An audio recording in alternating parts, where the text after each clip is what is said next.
I am Dr. Gnanaselvan, Professor and Head of the Department of Ophthalmology, Srinivasan Medical College and Hospital, Samayapuram, Trichy. Diabetes mellitus, சர்க்கரை நோய் என்று பொதுவாக அழைக்கப்படுகின்ற இந்த நீரிழிவு நோய் இன்று உலக அளவில் பெரும்பாலான மக்களை பாதித்துக் கொண்டிருக்கின்றது.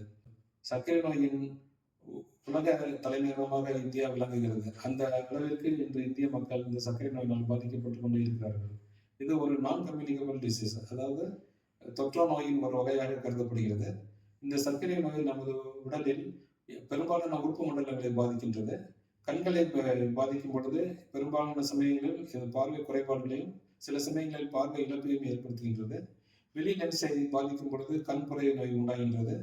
இரத்த ஓட்டம் மற்றும் நரம்பு மண்டலங்களை பாதிக்கும் சமயத்தில் இது டயபெட்டிக் ரெட்டினோபதி என்று சொல்லக்கூடிய விழித்திரை பாதிப்பு நோயையும் உண்டு பண்ணுகிறது.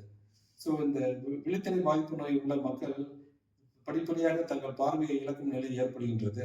ஆனால் தகுந்த முன்னெச்சரிக்கை நடவடிக்கைகளை நாம் மேற்கொண்டாமையானால் இந்த பார்வை இழப்பை நாம் தடை செய்ய முடியும், சரி செய்யவும் முடியும். முன்னெச்சரிக்கை நடவடிக்கைகளை நாம் மேற்கொண்டால் நமது கண்களையும் நாம் ஆரோக்கியமாக வைத்துக் கொள்ளலாம், நல்ல பார்வையையும் நாம் தக்க வைத்துக் கொள்ள முடியும்.